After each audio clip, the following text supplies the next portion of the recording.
La presentación de hoy es respecto a estructura y función del genoma humano. Entonces tienen absolutamente claro que somos organismos multicelulares, que tenemos billones y billones de células y que dentro de esas células tenemos núcleos, tal como la mayoría de los eucariontes, y dentro de ese núcleo tenemos DNA que está estructurado de una cierta manera y que lo vamos a llamar cromosoma. ¿Sí? También imagino que tienen conciencia, y espero porque es lo que yo trabajo, que las mitocondrias y los cloroplastos tienen también DNA, un DNA mucho más chiquito del cual vamos a hablar brevemente en algún momento. Pero el DNA nuclear, que es el que nos convoca principalmente en esta charla, está organizado en el caso de muchos de los organismos en cromosomas, ¿cierto? Estas estructuras relativamente complejas que tienen distintos niveles de condensación. En el caso de los humanos específicamente, el DNA nuclear está organizado en 23 pares de cromosomas. Y imagino que tienen que haber visto en algún momento, en alguna clase, un cariotipo, y tienen que haber visto también que esas estructuras visibles a la microscopía óptica están constituidas básicamente por proteínas y por, lo más importante, DNA. ¿Sí?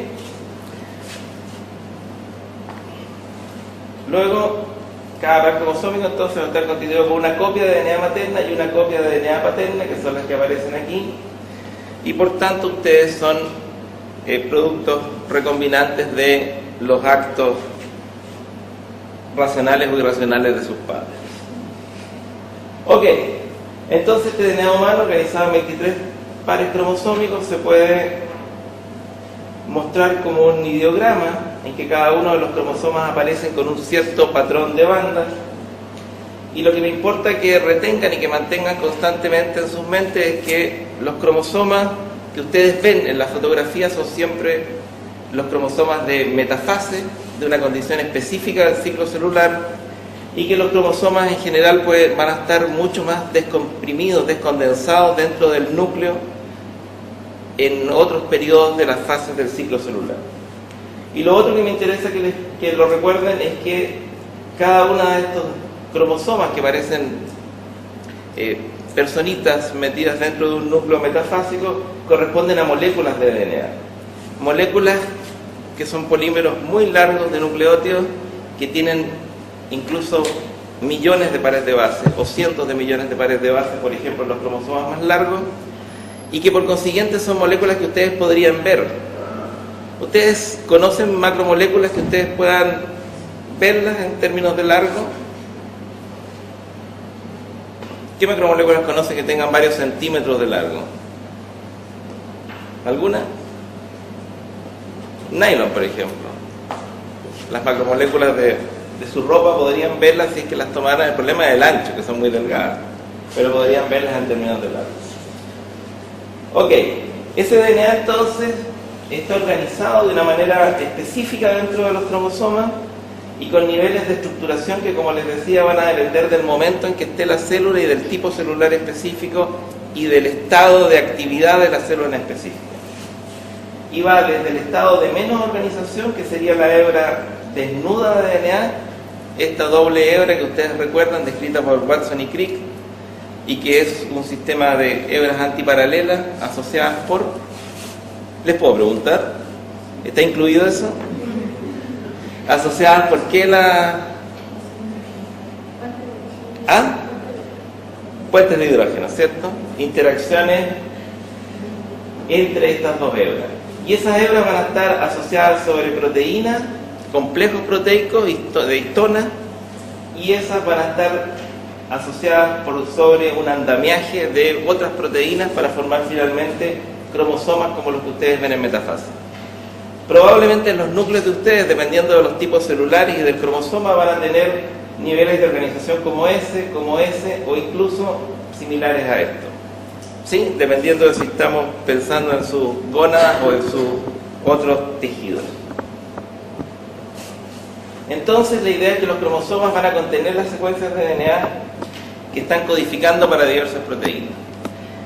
Y mi idea es que durante esta clase o esta conferencia, o como le llamemos, ustedes perciban de que, aun cuando siempre nos centramos en los genes, y nos centramos básicamente en los genes que conducen a la producción de proteínas, existe una gran cantidad de restos de genoma que no codifica directamente para proteínas, pero que tiene una importancia trascendente en términos estructurales y funcionales. Entonces, la primera parte vamos a hablar de estructura de genomas y vamos a tratar de hacerlo separando entre genomas procariontes y eucariontes. Y ahí de nuevo las preguntas. No las puedo indicar con el lazo. Genomas procariontes. ¿Qué son los procariontes? ¿Qué incluyen los procariontes? Fuerte. Bacterias, ¿sí? Básicamente bacterias y algunos otros organismos, generalmente unicelulares. ¿Y qué tienen en común? No tienen núcleo, ¿cierto? Son básicamente organismos pequeños, unicelulares, sin núcleo. ¿Y los eucariontes? Sí tienen núcleo, ¿cierto?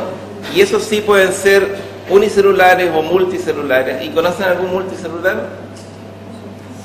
Justamente, ustedes mismos. Ok, entonces, respecto a los procariontes, hay muchísima información respecto a sus genomas, tanto en términos de número de genes caracterizados como de tamaño genómico, y en general son organismos que tienen genomas pequeños.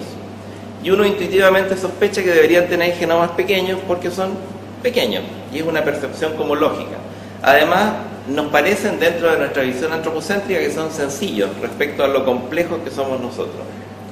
Luego no nos extraña que tengan pocos genes, unos pocos miles de genes, y que tengan genomas que van entre los 500.000 y los 4 o 5 millones de pares de base. En términos de organización de los genomas, son relativamente sencillos. Tienen genes continuos, es decir, genes sin intrones. Dentro de un gen son las regiones que se eliminan al momento de producir los mensajeros, ¿cierto? Ya. Ok, entonces los genes en bacterias no tienen intrones, normalmente están comandados por promotores que controlan varios genes, lo que ustedes deben haber visto como operones. Los que están en cuarto deben haber visto en algún momento, por ejemplo, el operón LAC, sospecho. Si es que los paros no lo han impedido. Ok, comparten regiones reguladoras y promotoras, y las regiones intergénicas, es decir, los espacios de DNA que hay entre los genes son cortos. Básicamente las bacterias, sus DNA son genes más algunas regiones intergénicas no demasiado extensas. Y por el otro lado están los eucariontes, tanto unicelulares como multicelulares. Y ahí tienen ustedes ordenados de una manera creciente en términos de complejidad, o complejidad en la visión antropocéntrica, como les decía, de Saccharomyces cerevisiae, una levadura con un tamaño genómico pequeño, fíjense, 12 millones de pares de base, es decir, un poco más del doble o el triple de una bacteria, y con un número de genes que no es más del doble que lo que habíamos visto para bacterias. Y otros más complejos como Plasmodium, como Xenobacterium elegans, un gusanito muy interesante en estudios de desarrollo, Drosophila melanogaster, la mosca de la fruta, hasta llegar a Homo sapiens con tamaños genómicos crecientes, en que si ustedes se fijan, los tamaños genómicos de mamíferos tienden a ser relativamente similares. Y estamos hablando ya entonces de varios millones para el caso de Plasmodium, de cientos de millones para el caso de Drosophila y de miles de millones para el caso de vertebrados superiores. Y el número de genes es considerablemente mayor que lo que habíamos visto para procariontes, pero no es extraordinariamente mayor respecto a lo que uno podría pensar. Y cuando uno compara, por ejemplo, a la Arabidopsis thaliana, una planta con un tamaño genómico pequeño, con humano o con ratón, lo que uno se encuentra es que las cantidades de genes son parecidas. Y eso fue una de las primeras sorpresas fuertes de los proyectos Genoma, encontrarse con la realidad de que las cantidades de genes en organismos como los humanos y en organismos bastante menos complejos, según nuestra visión antropocéntrica, eran similares. Y fue, aunque ustedes no lo crean, una decepción para muchos, porque esperaba que tuviéramos por lo menos unos 100.000 o 200.000 genes para explicar la complejidad de las funciones, y lo que se encontraron es en que teníamos menos genes. ¿Cómo se explica que podamos entonces, la mayoría de los vertebrados, tener mucha complejidad a nivel de sistema sin tener un número de genes mucho mayor que otros organismos que parecen menos complejos? Y esa explicación está en la complejidad de la estructuración de los genomas de los vertebrados y la estructuración de los genomas en general en los eucariontes. En eucariontes, la mayoría de los genes presentan regiones intrónicas, lo que describía su compañera, regiones que están dentro de los genes y que finalmente son eliminadas durante el proceso de generación de mensajeros. Entonces, características generales que involucran a los organismos, a la organización de los genomas eucariontes, es la presencia de intrones en sus genes, es decir, genes discontinuos. Los genes van a tener extensiones, regiones reguladoras muy grandes, hacia el 5' principalmente, y los mRNA, los mensajeros, los que llevan el mensaje para ser traducido a proteínas en los ribosomas, van a tener extensas regiones no traducibles. Eso respecto a los genes.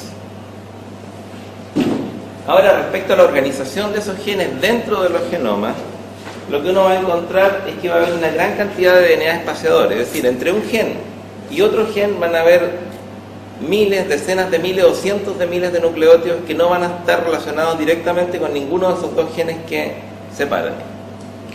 Van a haber también, vamos a ver que los genes se encuentran separados entonces por gran cantidad de DNA no codificantes, y esta condición va a aumentar cuando uno pasa desde unicelulares a pluricelulares. Y cuando uno sube en complejidad estructural, también uno va a ver que los genomas se van haciendo cada vez más complejos y con más DNA no codificante respecto al DNA codificante. Y ahí ustedes tienen la comparación entre Saccharomyces cerevisiae, una levadura, y una región génica de un cromosoma humano.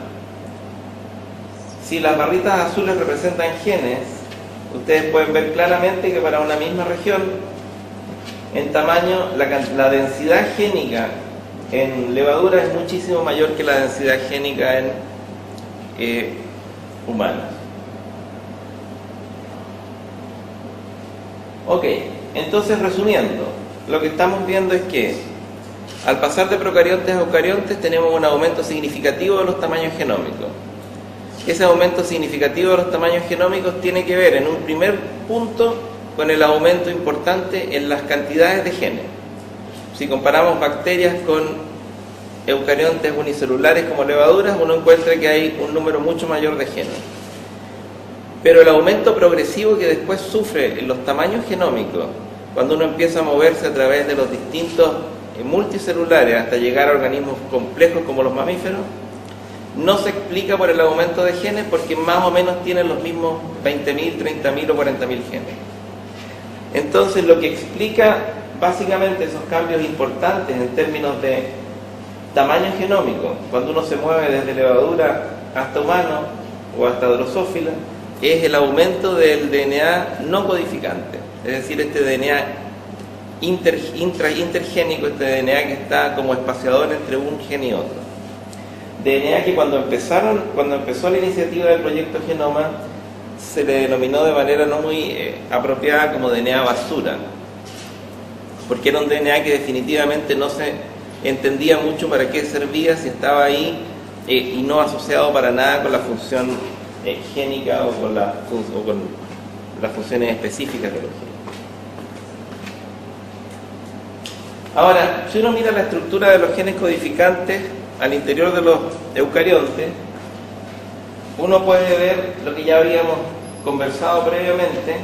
Si uno hace una gráfica, este es un gráfico de barras, deben manejar gráficos de barra, imagino, de sus cursos de matemáticas. Tienen ahí porcentajes y acá tienen número de exones por gen. Y ustedes ven que, por ejemplo, en Saccharomyces cerevisiae, una levadura, la mayoría de los genes tienen solo un exón, es decir, son genes sin intrones, aun cuando existen genes con intrones.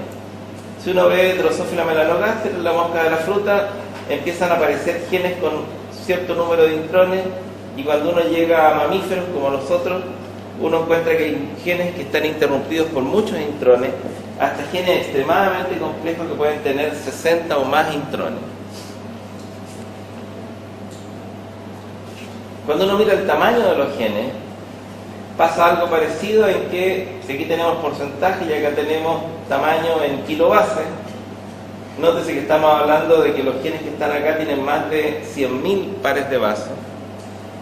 La distribución que ven acá para Saccharomyces cerevisiae se va desplazando para Drosophila melanogaster y se hace más evidente para el caso de mamíferos, en que hay, como les decía, muchos genes que pueden tener tamaños cercanos o superiores a las 100.000 pares de base.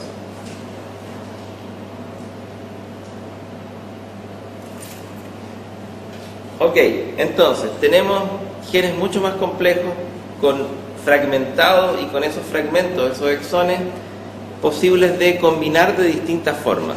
Y ahí empieza uno a entender por qué no tenemos tantos genes, sino que nos basta con un número de 30.000 o 40.000 genes para construir muchísimas más proteínas de los genes que tenemos. Y en eso hay involucrado varios procesos, de los cuales yo confío que algunos han visto, que tienen que ver con modificaciones posteriores a la transcripción de esos genes. Cuando ustedes forman un mensajero, ¿sí?, un RNA mensajero a partir de un DNA, ese RNA mensajero es un RNA mensajero nuclear y sufre muchos procesos antes de convertirse en un RNA mensajero maduro que sale y que finalmente se une a ribosomas y produce una proteína. Y en esos procesos, que hay varios procesos diversos, los más conocidos por ustedes, imagino, son los que están relacionados con el splicing alternativo. ¿Han oído hablar de splicing alternativo los acá presentes?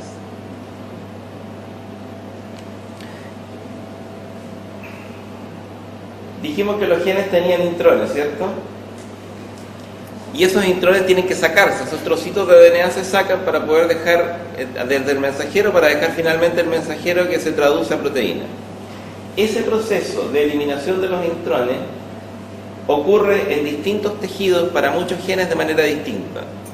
Entonces, un mismo gen codificado en una misma región de un mismo cromosoma puede que en célula mamaria pierda este intrón, pero que en neurona no pierda ese intrón.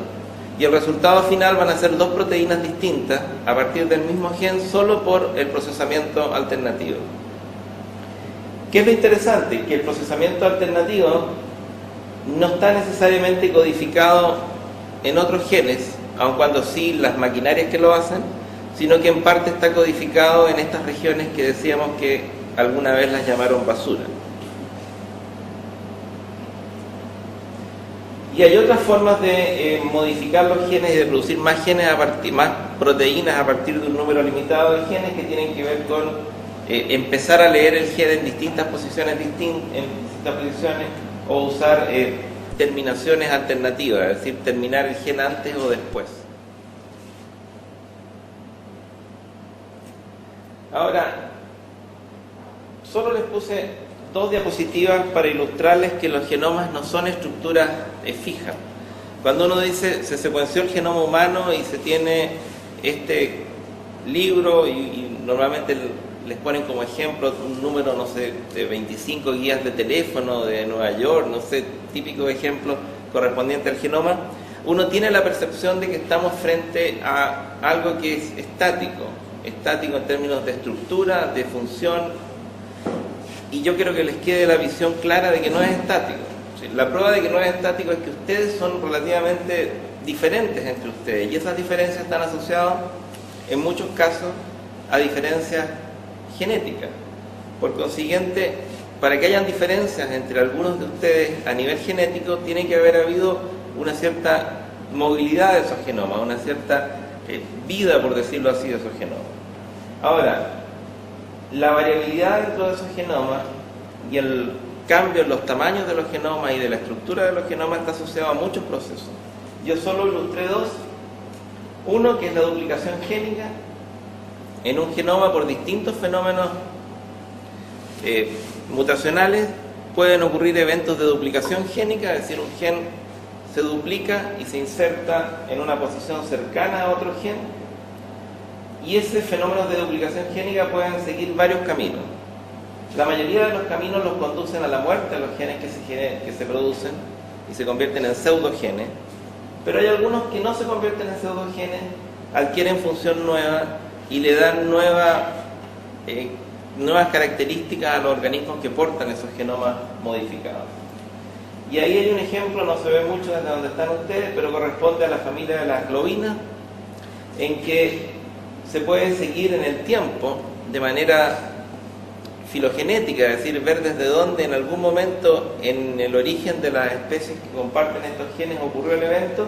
Se puede ver el proceso de duplicaciones génicas y movimientos de esos genes dentro de los distintos cromosomas.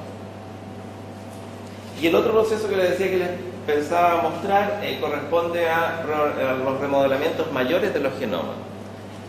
Los cromosomas, incluso como estructuras físicas, tampoco son tan estables.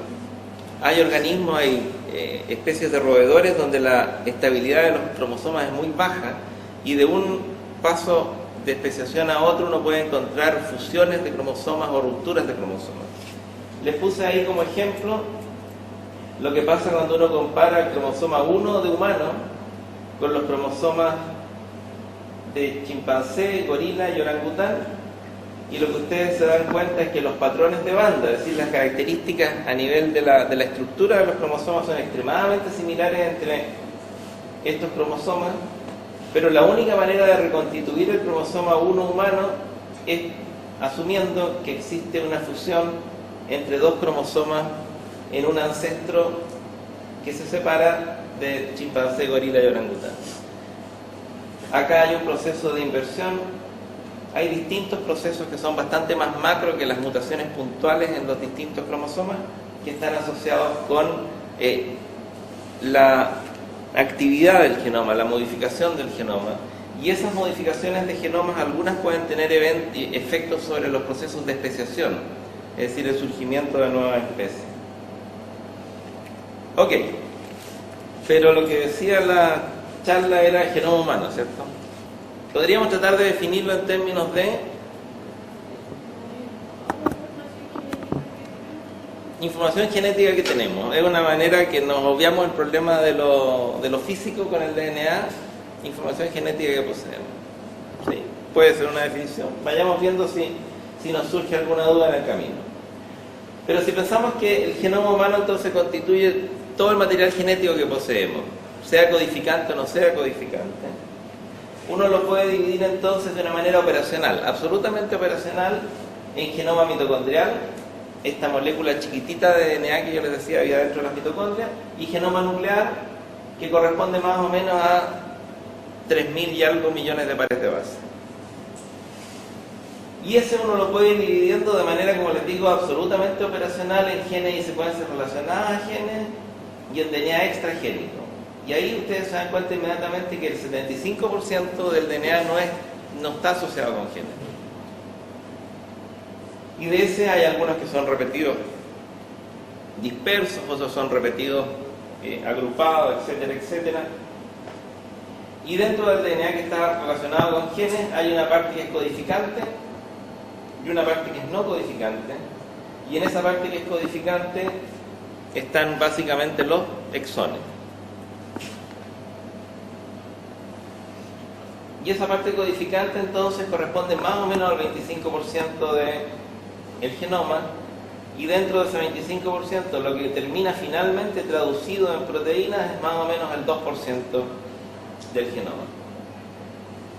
Es decir, el 98% de su genoma está ahí para algo que no sabemos tan claro para qué lo que es.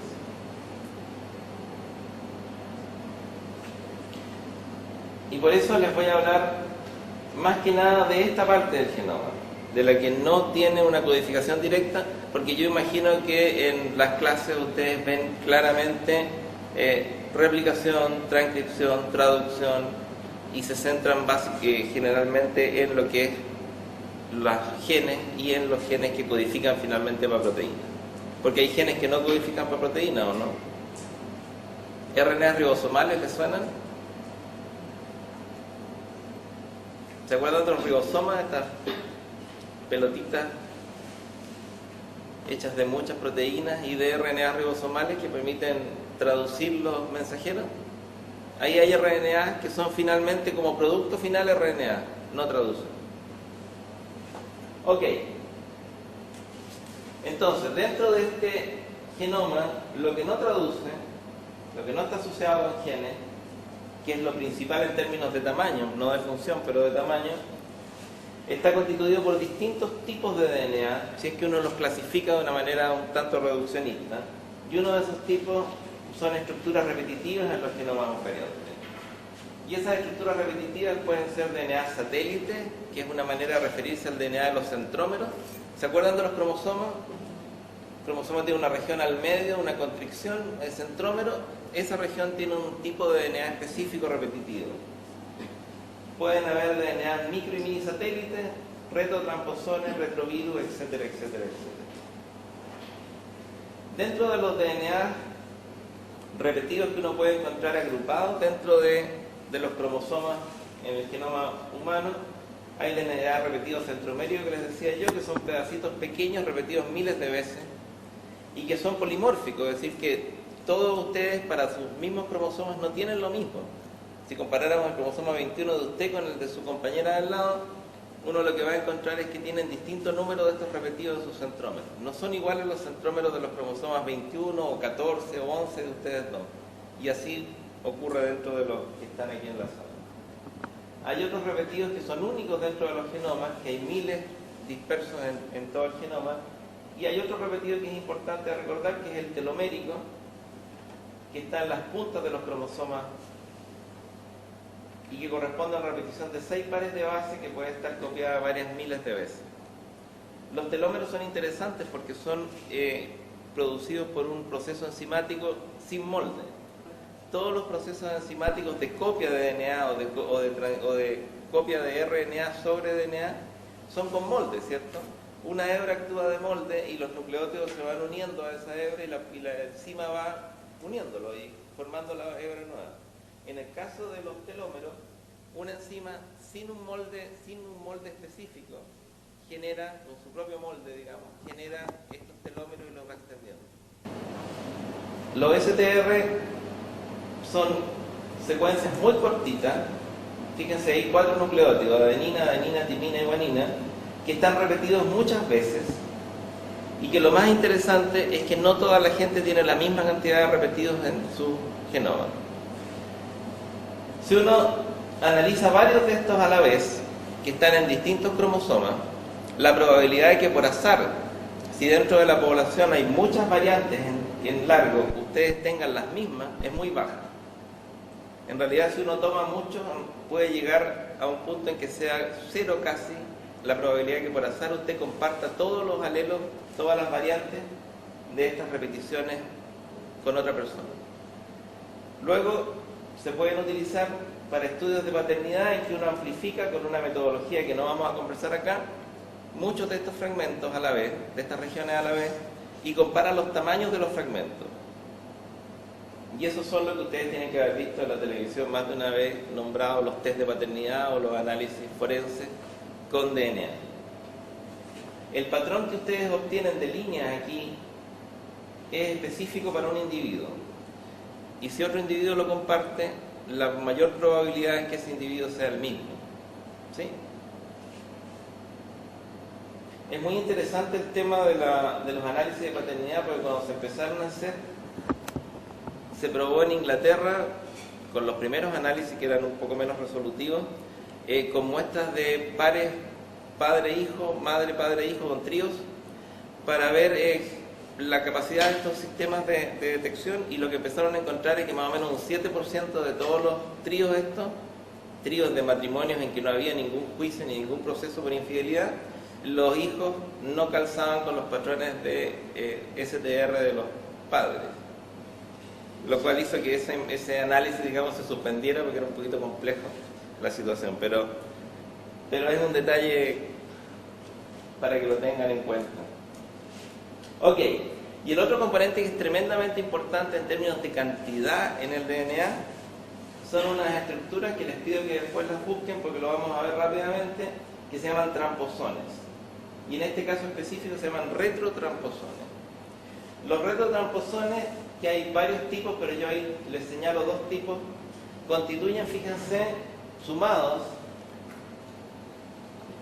el 35% o cerca del 35% de todo el genoma.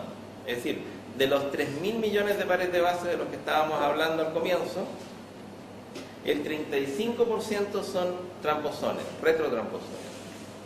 ¿Y qué son los retrotramposones? Son trocitos de DNA, en algunos casos bastante pequeños, como los SINE, o algo más grande, como los LINE, que se copian en un mensajero.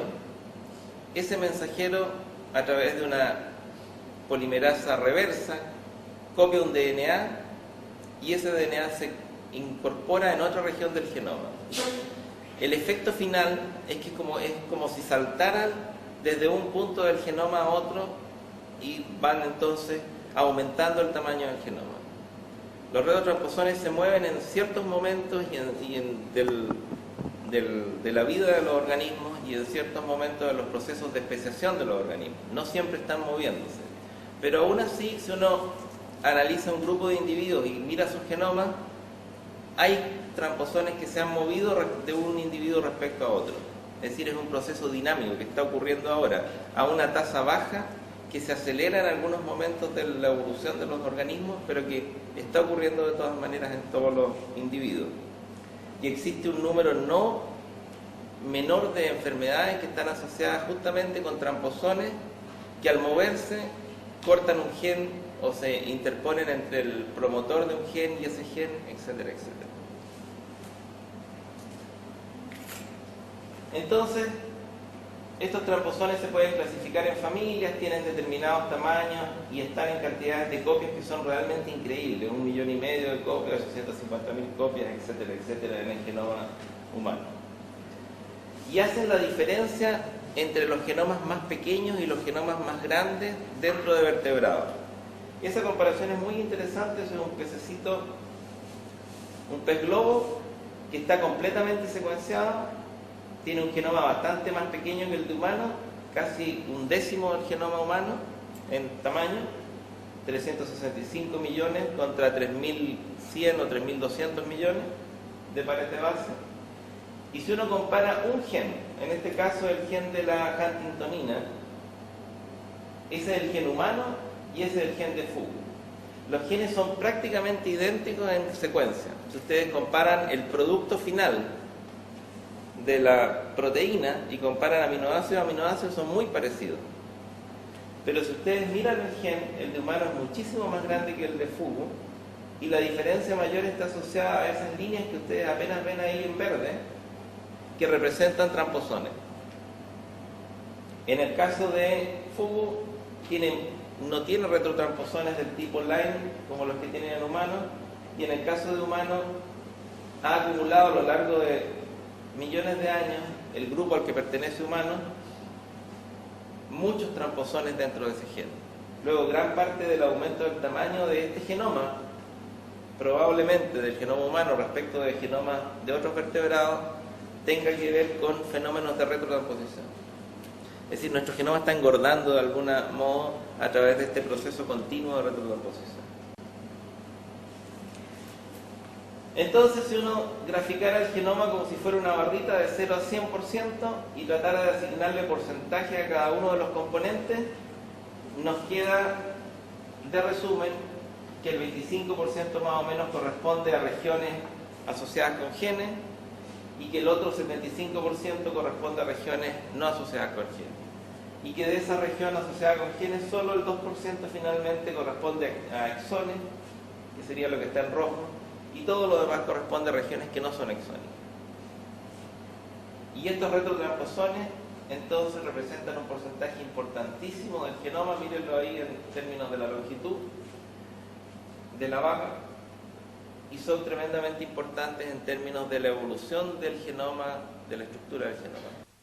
Tenemos muchos genes que están asociados con virus que están incorporados en el genoma, que ya no son muy parecidos a los genes originales, pero que a través de análisis de comparación se puede saber que están ahí. Claro, de algún modo todos los organismos vivos son transgénicos, porque hay flujo génico en sentido vertical, digamos, a través de las generaciones, pero también hay flujo génico horizontal. Es decir, por ejemplo, todos los que tienen o han tenido herpes en el labio, tienen los genes de ese herpes incorporados en sus células. Ahora, no van a entregar a sus descendencias esos genes porque están en un tipo celular específico somático y no en sus células germinales. Pero desde el punto de vista de ustedes, una parte de sus neuronas que inervan esa región son transgénicas. Para un gen además odioso y maldito de un virus. Es decir, somos parcialmente transgénicos cada uno, además de los transgénicos que somos desde el punto de vista evolutivo, desde el punto de vista histórico. Ok, luego si uno hiciera una recapitulación, uno tiene que en la estructura de un cromosoma cualquiera va a encontrar muchos elementos y lo que menos va a encontrar en realidad van a ser genes. Y estos genes van a estar interrumpidos por intrones, por lo cual en una región cualquiera de un cromosoma uno va a encontrar muchísimo DNA extragénico. Ok, yo les dije que la plasticidad de estos genomas estaba dada por muchos eventos: duplicaciones génicas, pérdida de genes, formación de pseudogenes, eventos de recombinación, eventos de translocación, inversiones, etcétera, etcétera. Pero también hay un motor de variabilidad que tiene que ver con mutaciones puntuales. Un nucleótido en una secuencia de un cromosoma cambia por fenómenos químicos, cambia por factores ambientales, cambia porque la polimerasa que está haciendo el trabajo se equivoca, etcétera, etcétera. Y si esos cambios ocurren en líneas germinales y se mantienen en las generaciones siguientes, los individuos que descienden reportan ese cambio y es distinto de la posición que tienen todos los anteriores a ese cambio. Ese tipo de cambios puntuales en el DNA se denominan SNPs o SNPs y tienen la gracia que ocurren con baja frecuencia y que se pueden de algún modo rastrear en el tiempo. Entonces, para una determinada posición ustedes encuentran que, supónganse, en las poblaciones que salieron de África para formar las distintas razas y grupos poblacionales en el resto del mundo, ocurrió un cierto número de mutaciones. Si esas mutaciones ocurrieron ahí y se mantienen, ustedes van a poder distinguir a los de África de los del resto del mundo al comparar esos SNPs. Si un SNP ocurre en una posición específica y queda asociado con una patología, por ejemplo, un daño en un gen, una característica en un gen, podría ser un marcador de una patología. Por lo cual son muy, muy informativos. Y al fin de cuentas son lo que se contabiliza al momento de comparar genomas de distintos individuos de una misma especie. Los genomas de distintos individuos de una misma especie tienden a ser extremadamente similares, eso es lo que uno esperaría. Las diferencias son fundamentalmente cambios nucleotídicos de este tipo y algunos otros cambios asociados con pequeños fragmentos que se pierden o que se ganan. Y algunos no son tan pequeños, pero yo no quiero confundirlos hoy día, así que lo vamos a dejar ahí, pero algunos no son tan pequeños. En realidad los genomas de ustedes podrían diferir en millones de pares de base, unos respecto de otros, no solo para regiones repetidas tipo regiones centrométricas, sino que incluso para regiones no repetidas. Es decir, puede que a algunos de ustedes les falten o tengan duplicados trocitos de sus genomas respecto a otros de sus compañeros aquí presentes. Ok, pero en general compartimos genomas a nivel de 99.9%, es decir, somos prácticamente idénticos. Ahora, 99.90 y tantos sobre 3.000 millones igual nos deja un rango de varios millones de nucleótidos en que somos distintos. ¿Sí?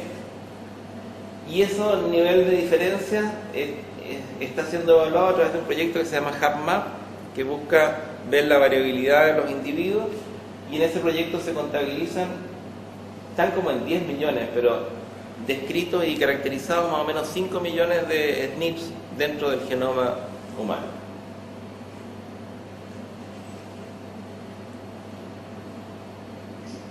Ok. Y el otro genoma que les dije que iba a hablar en unas poquitas diapos es el genoma mitocondrial. Es un genoma chiquitito comparado con el otro, imagínense 16.000 contra 3.000 millones. Codifica para muy pocos genes 13 proteínas, 22 genes de RNA de transferencia y 12 ribosomales. Se ubica en múltiples copias al interior de las mitocondrias y se comporta en cierto modo como si fuera un DNA de origen procarionte, de origen bacteriano. Y eso tiene una explicación, es un DNA circular, además como son típicamente los DNA de la mayoría de los procariontes. Y eso tiene una explicación en algo que ustedes sí tienen que haber visto en el colegio, que es el origen de las mitocondrias, ¿cierto? ¿Y cuál es el origen de las mitocondrias?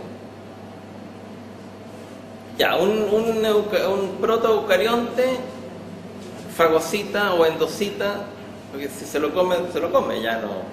Endocita a un procarionte que tiene la capacidad de respirar, ¿cierto? Que tiene una cadena de transporte de electrones y lo incorpora como... Y ahí hay un montón de procesos de flujo de genes, de pérdida de genes, porque si ustedes atrapan a una bacteria como esta, tienen que dejarla adentro y tiene que sincronizarse con el resto de los genes de la célula que la incorpora.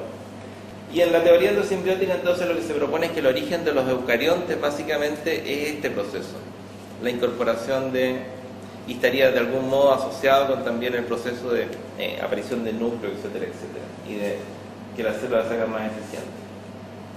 Ok, entonces ese DNA mitocondrial, y se los nombro solo porque es interesante que lo tengan presente, se transmite por vía materna. Las mitocondrias que ustedes poseen son de sus madres, sean chicos o chicas, son de sus madres, y solo ustedes, las chicas de acá, transferirán mitocondrias a sus descendientes, y ustedes, no, sus mitocondrias mueren con ustedes.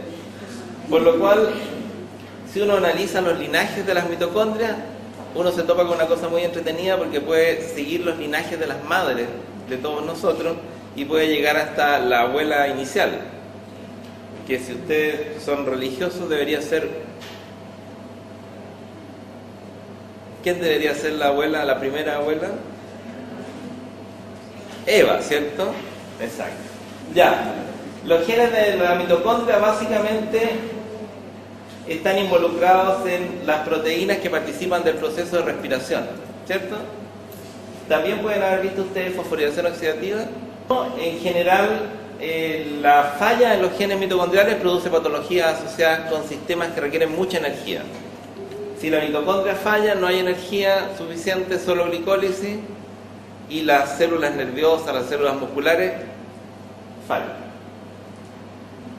El proyecto Genoma Humano surge, como está aquí escrito, en una serie de conferencias que ocurren entre 1985 y 1987. ¿Ustedes estaban vivos? No. La mayoría nació en el 90, 94. Wow. Bueno, casi 10 años antes que ustedes nacieran había gente discutiendo respecto a si había que asociarse para generar un proyecto para estudiar el genoma de los humanos. ¿Ok? Y ese proyecto entonces convocó a un grupo de individuos de distintos países y que finalmente fue coordinado por el Departamento de Energía y el Instituto Nacional de Salud de Estados Unidos. Es muy interesante porque aquí uno empieza a sospechar de que hay algo conveniente en el conocer el genoma, porque el Departamento de Energía de Estados Unidos es el que se preocupa de la parte económica del proyecto Genoma y no el Ministerio de Salud directamente. Raro. Ok, ¿cuáles son los objetivos de este proyecto? Identificar la totalidad de los genes humanos, cosa que todavía no se ha logrado, aunque el proyecto terminó, se publicó la secuencia del genoma y se han publicado secuencias de muchos genomas, no está del todo resuelto la totalidad de los genes humanos. Determinar la secuencia del DNA completo, tampoco está completamente resuelta. Hay un paper en Nature muy bonito que salió hace poco, en que sale un cromosoma y salen los trocitos que le faltan, porque hay ciertas regiones que todavía no están resueltas. Acumular información en base de datos, eso sí, hay muchísima información. Desarrollar de modo rápido y eficiente tecnología de secuenciación, desarrollar herramientas para análisis de datos y dirigir las cuestiones éticas, legales y sociales que derivan del proyecto, y eso también es importante y también se lo voy a dejar como comentario. Bueno, para llegar al proyecto Genoma hay un montón de cosas que no hemos hablado aquí, que no vamos a hablar, que tienen que ver con conocer la estructura de los cromosomas y la estructura de los genomas. En el fondo, no se puede secuenciar un genoma completo, tomar millones de trocitos, leerlos, la secuencia de nucleótidos, y armarlo sin tener una idea de cuál es la estructura, dónde están dentro de los cromosomas. Y por eso, previo al inicio del proyecto Genoma y asociado con el proyecto Genoma, existieron dos procesos muy fundamentales. Uno que no está mencionado acá, que es el mapa genético de los humanos, es decir, ver las relaciones que existen a nivel de los individuos entre determinados genes asociados a determinadas características o patologías, es decir, un mapa de ligamiento en el fondo de cómo una característica va asociada a otra por estar en el mismo cromosoma, y el mapa físico del genoma, que es en el fondo tratar de colocar sobre los cromosomas genes que se conoce cuáles son y dónde están, y empezar a distribuirlos y ver cuál es la relación física entre ellos. Todo ese proceso es previo, y de ahí en adelante están todos los procesos que tienen que ver con implementar la secuenciación y posterior análisis a nivel computacional de los datos.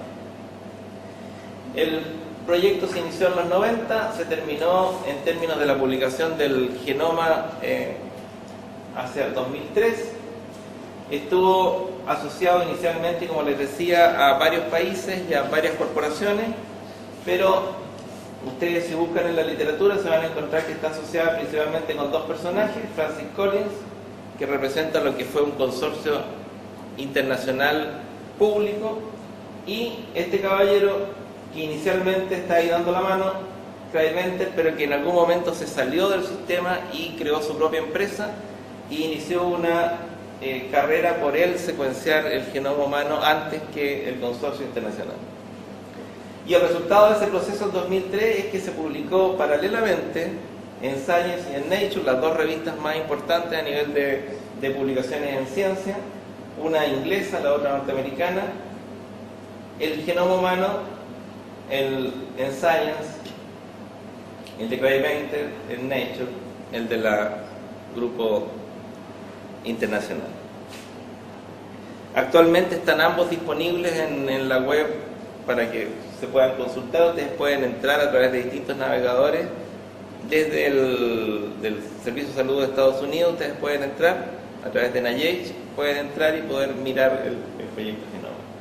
Hitos importantes en el desarrollo del proyecto: en 95 la secuenciación de Haemophilus influenzae, un bacterio muy chiquitito. Hacia el 96 Saccharomyces cerevisiae. Ustedes ya nacieron aquí, sí.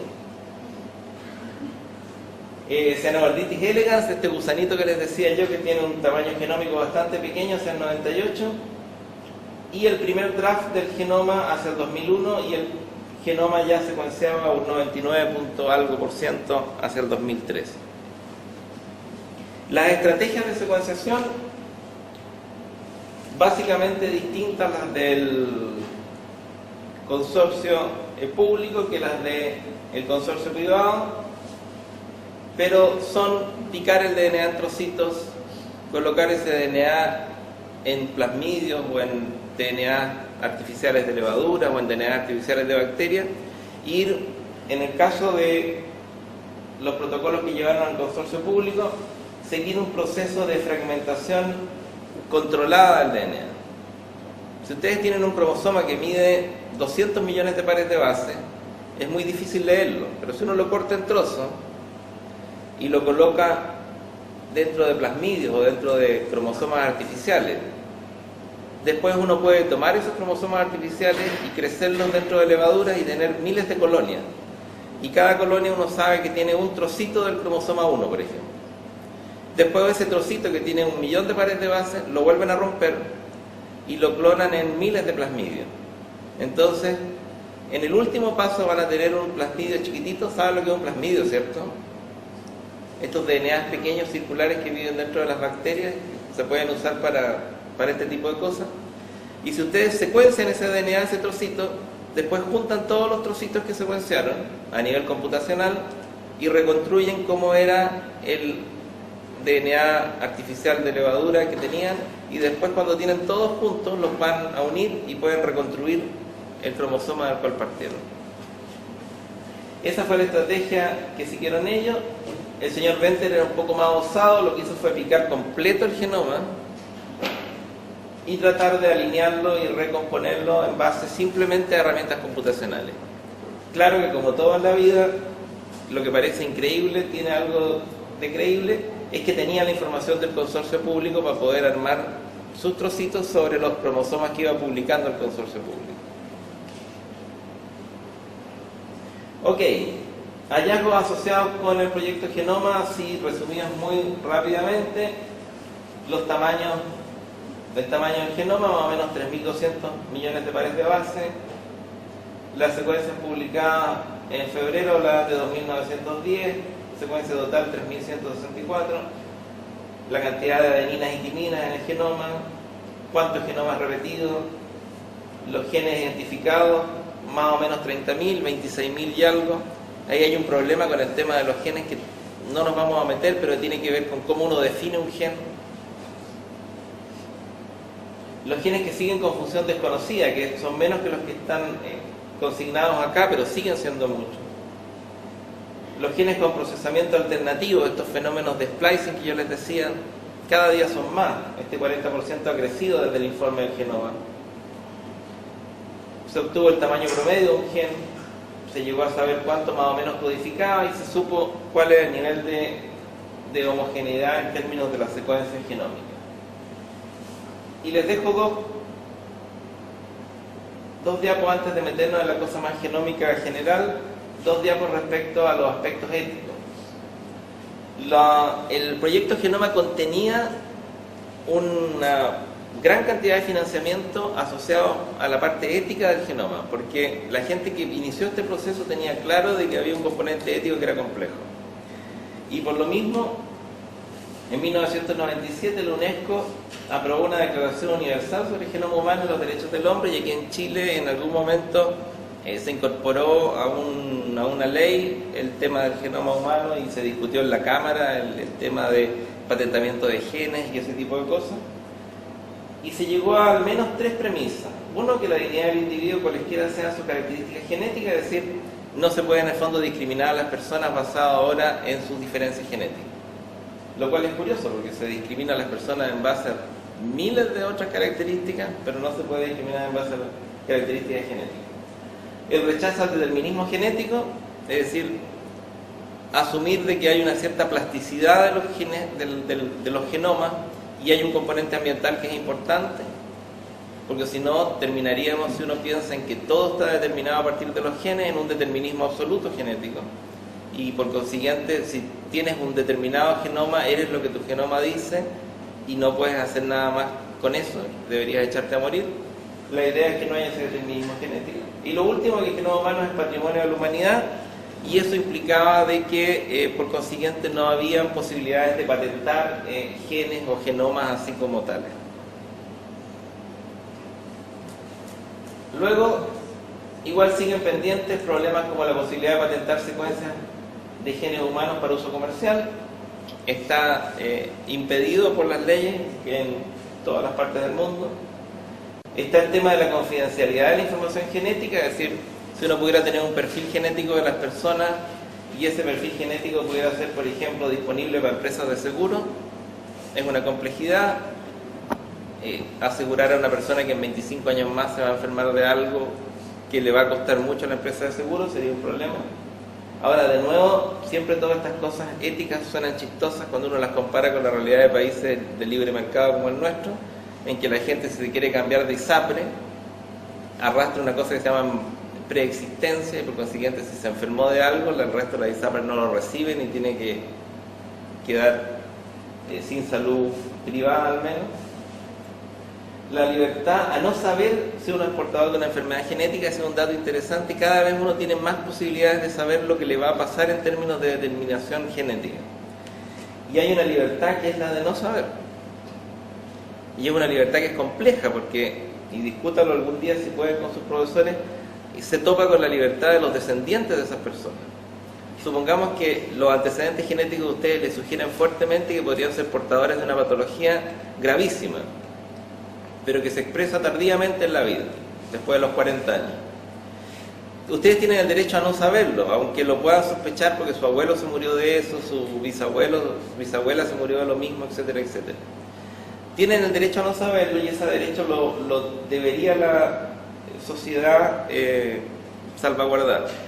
Pero al defender ese derecho, ustedes empiezan a tener la posibilidad de transmitir, si se casan, esa patología a sus hijos. Entonces surge el problema de hasta dónde los derechos que ustedes adquieren empiezan a ser un problema para los derechos que tienen los descendientes de ustedes. Porque ustedes tienen la posibilidad de saberlo y, por ejemplo, decidir no reproducirse. Y ahí surge también el problema de que a mayor cantidad de información que uno pueda saber a través de, por ejemplo, diagnóstico prenatal, esa información podría ser utilizada en evitar nacimientos. También es un tema que es entretenido que pudieran discutir ustedes en el colegio porque tiene un componente ético. Paralelamente al proyecto Genoma, la infraestructura que se necesita para armar un proyecto como el proyecto Genoma es gigantesca. La cantidad de maquinaria y de equipos es gigantesco. Y por consiguiente generó dos cosas. Uno, mucho material y personas disponibles y tecnología computacional para abordar otros proyectos Genoma. Y además se requería conocer otros genomas porque hay muchos organismos que se utilizan como organismos modelos. Ustedes tienen el concepto del conejillo de India, tienen el concepto del ratón de laboratorio. Eso es porque hay organismos que se utilizan para determinados experimentos, tanto en el área de salud como en otras áreas, que no se pueden hacer en humanos. ¿Sí?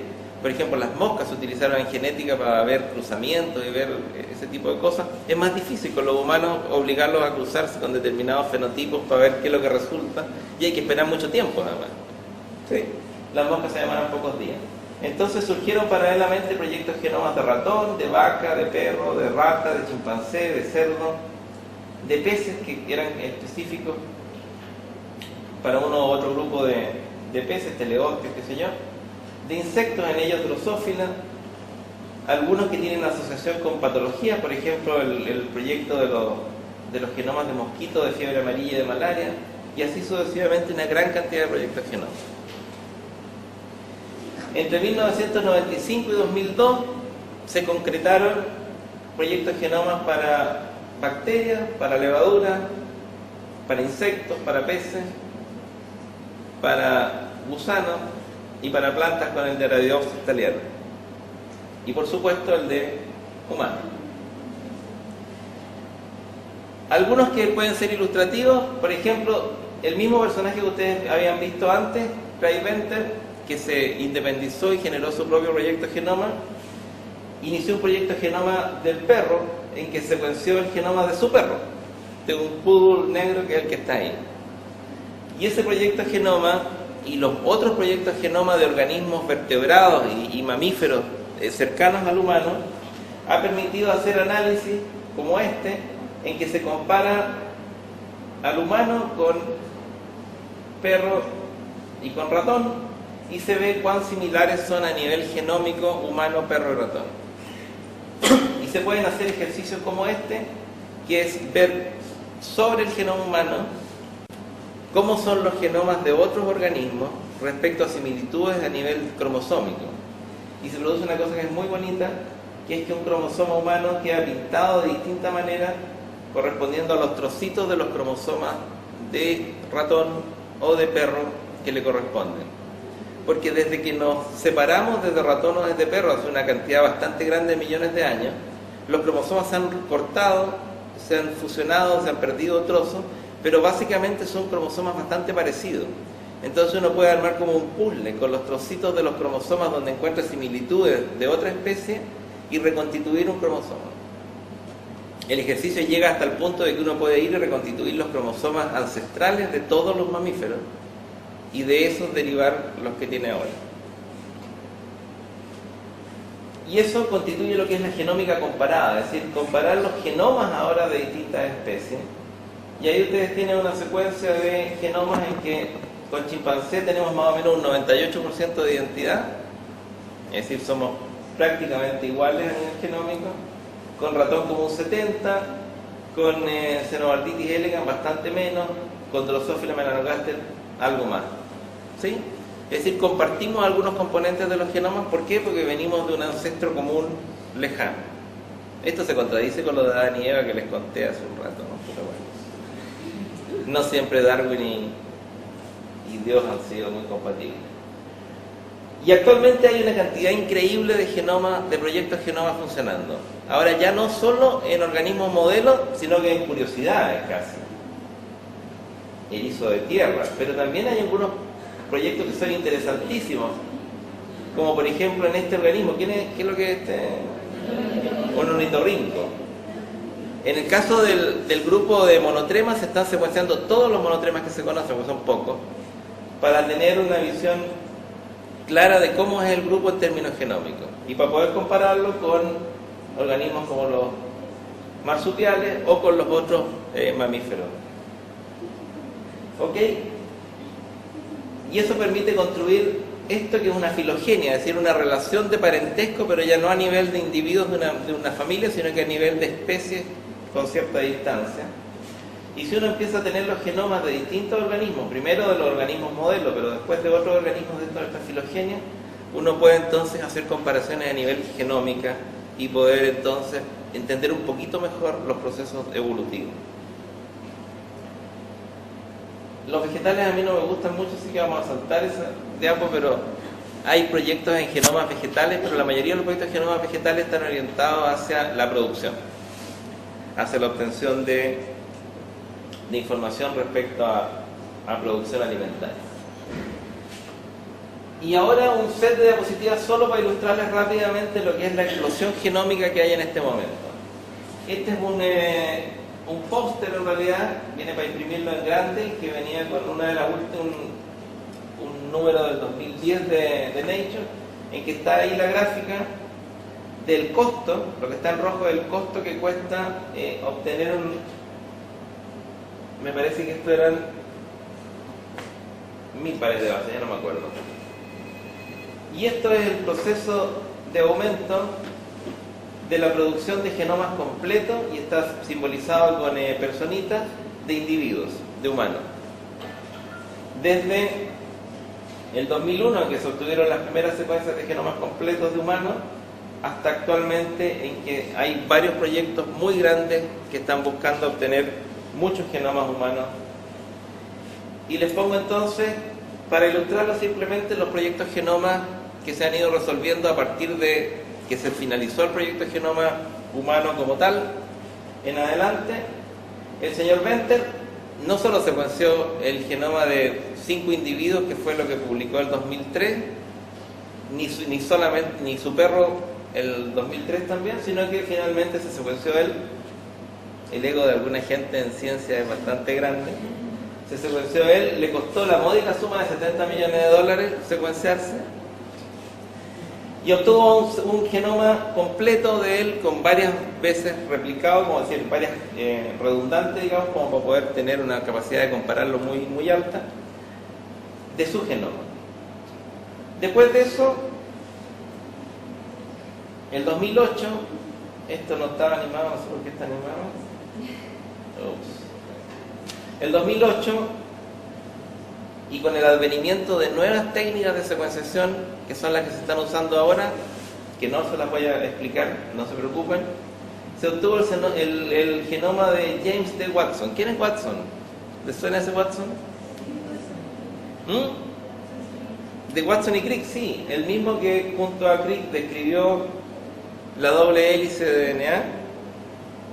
Fue secuenciado, pero esto no fue un acto de vanidad, sino que le pidieron secuenciar su genoma porque era como una especie de símbolo. Secuenciar el genoma de quien describió la estructura del DNA era como una cosa muy simbólica. Se obtuvo su secuencia de DNA, costó muchísimo menos, unos cuantos millones de dólares nada más, porque las tecnologías eran mucho más económicas. Se demoró muchísimo menos también, 2 meses, un poco más de 2 meses. El de Venter se había demorado algunos años, el proyecto Genoma se demoró bastantes años. Y se obtuvo muchísima información respecto a SNPs, lo que yo les decía, estas mutaciones puntuales específicas, tiene 3.3 millones de SNPs respecto a la secuencia publicada del genoma hasta esa fecha. Y cosa interesante, cerca de 11.000 de esos SNPs están en aminoácidos, es decir, son sustituciones que se traducen en aminoácidos distintos en proteínas y que por consiguiente podrían tener relación con variabilidad, con lo brillante que era el caballero, o con patología, con enfermedades. Y actualmente el genoma de James Watson, al igual que el de Venter y al igual que los genomas que se obtuvieron antes, está disponible en la web y ustedes pueden entrar en lo más privado de una persona a través de un navegador y ver el genoma de la persona, lo cual es muy curioso. Watson sabía que en su familia había 2 o 3 enfermedades hereditarias y al comienzo había pedido que no se publicara, había tratado de había hecho que eliminaran de su secuencia, cuando se publicara toda esta información, la información de esas regiones génicas que estaban asociadas con esas patologías, pero finalmente está publicado completo. Si ustedes pueden navegar el genoma de Watson. De ahí en más, 2010, un grupo de investigadores, fíjense que estos trabajos son hechos entre mucha gente, obtuvo la secuencia para genomas completos de poblaciones africanas, Bantú y otra población más del sur de África, y se obtuvo la secuencia de estos 5 individuos que corresponden a miembros de tribus distintas en esta región del sur de África. Y aquí ya empieza una explosión de obtención de genomas. Y esa explosión de obtención de genomas también está asociado con la posibilidad de obtener genomas de organismos extintos. Yo, entre las cosas que hago, trabajo con DNA de humanos antiguos, pero de humanos antiguos chilenos, de momias. Pero hay gente trabajando con genomas de organismos más antiguos, como por ejemplo Neandertal, o de animales extintos. Y la idea es tratar de obtener la secuencia de estos genomas como para tener una idea de cuán cercanos son a los organismos actuales que existen. Y hay funcionando en el mundo varios proyectos genomas, de los cuales uno que ha tenido resultados interesantes es un proyecto genoma en el oso de las cavernas. Fíjense que hay un dibujo de oso de las cavernas de la época, y que ha consistido en obtener DNA desde huesos que estaban conservados por varias decenas de miles de años, y a partir de las secuencias genómicas que han obtenido han podido comparar al oso de las cavernas, del cual hasta ese punto solo tenía ese tipo de información, con los genomas de otros osos, parciales en este caso, de oso negro, oso pardo y oso polar, y uno puede entonces empezar a reconstruir la familia, por decirlo así, la filogenia de los osos. Y el mismo esfuerzo se ha hecho con un pariente nuestro, ni tan pariente según algunos, o relativamente pariente según otros, que es Neandertal. El hombre de Neandertal vivió en Europa en un determinado rango de tiempo y desapareció hacia los 30.000, 35.000 años de Europa y no dejó aparentemente descendientes, morfológicamente similares a ella.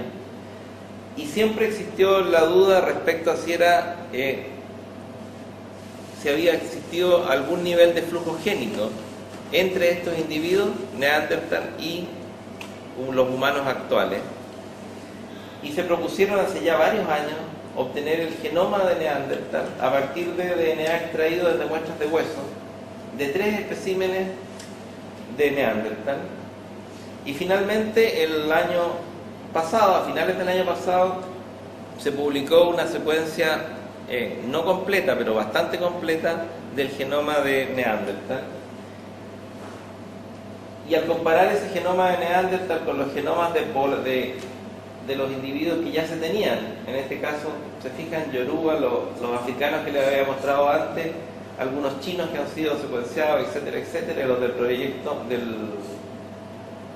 genoma, lo que se obtuvo fue una clara diferenciación entre el genoma de Neandertal, que está acá en azul, y el genoma de los humanos actuales, que muestra que tiene que haber ocurrido un evento de especiación relativamente temprano. Aún así, los estudios muestran muchas regiones génicas en que no queda claro si ha habido flujo génico o no ha habido flujo génico, por lo cual todavía hay una especulación fuerte respecto a si estos Neandertal se cruzaron o no con Sapiens en Europa. Otros proyectos que están en curso y que han publicado están asociados ya a análisis de poblaciones locales en base a restos antiguos. En este caso se analizó poblaciones esquimales en base a muestras de cuero cabelludo y pelo de hace unos 4.000 años encontrados en Groenlandia, y se obtuvo un genoma que se comparó, y en la publicación como para ilustrar, digamos, ellos analizan distintos genes que están asociados con color de pelo, con color de ojos, con características físicas, y van dándose cuenta que encuentran las variantes, los alelos propios de poblaciones esquimales, perdón. Por lo cual ahí hay una herramienta molecular espectacular respecto al análisis de poblaciones antiguas. ¿Qué es lo que viene? Y aquí termino. Lo que vienen son varios proyectos. Uno de ellos, el más potente en este momento, se llama Proyecto 1000 Genomas. Lo que busca el Proyecto 1000 Genomas es obtener 1000 genomas, tan simple como eso, de individuos de distintas partes del mundo que tengan, ojalá, el máximo de variabilidad en términos de características físicas, patología, etcétera, etcétera. Y ese proyecto también lo pueden navegar ustedes en la web. Tiene incluso una versión creo que está en español y en inglés, sí, no estoy seguro. Lo pueden navegar en la web y ustedes pueden entonces entrar ahí y ver qué es lo que está pasando con ese proyecto. Hay otro proyecto interesantísimo y que lo generó el NIH de Estados Unidos, que fue colocar fondos para que distintas empresas en el mundo desarrollaran nuevas tecnologías de secuenciación, y esas tecnologías de secuenciación se han usado en lo que yo les mostré anteriormente, y la idea de eso es que de aquí al 2014, nos falta mucho, y probablemente se va a lograr antes, podrían obtener un genoma completo de ustedes por más o menos el triple de lo que les costaría ir a hacerse una resonancia a una clínica privada. Si eso ocurriera, que puede llegar a ocurrir prontamente, el obtener un genoma de una persona podría ser un examen médico, si es que se pudiera desarrollar en tiempos cortos. Estamos hablando de que esto se podría desarrollar más o menos en 3 semanas, se podría obtener un resultado de este tipo, 3 a 4 semanas. Es decir, de aquí al 2015, probablemente ustedes podrían tener que obtener genomas de individuos, sea parte de las cosas que les pida el doctor cuando vayan a examinarse, les pide, me trae por favor una resonancia y un genoma. Suena como chistoso, pero podría llegar a ser una realidad en poco tiempo. ¿Y para qué tener un genoma de las personas? Y ahí vienen dos conceptos que a ustedes se les van a cruzar constantemente, más si llegan a ingresar a esta facultad, que es el concepto de medicina personalizada y el concepto de medicina genómica. La medicina en general está pensada sobre procesos fisiológicos, y hay una visión un tanto reduccionista respecto a la patología, y de repente los médicos hablan de una apendicitis y hay una persona detrás de la apendicitis, y las personas que hay detrás de una apendicitis son todas distintas genómicamente. Entonces hay una corriente muy potente en este momento que es la medicina personalizada, es decir, el percibir que todas las personas son genómicamente distintas, aun cuando somos 99.9% iguales, pero esas diferencias, ese 0. algo de diferencia, hacen que frente a un mismo patógeno algunos se enfermen y otros no. Frente a una misma bacteria, algunos desencadenen una respuesta inmune exagerada y se mueran, y otros no les pase nada. Que frente a un determinado gen que debería causarle cáncer a una cierta edad, no les ocurra porque tienen otros genes con otras variantes.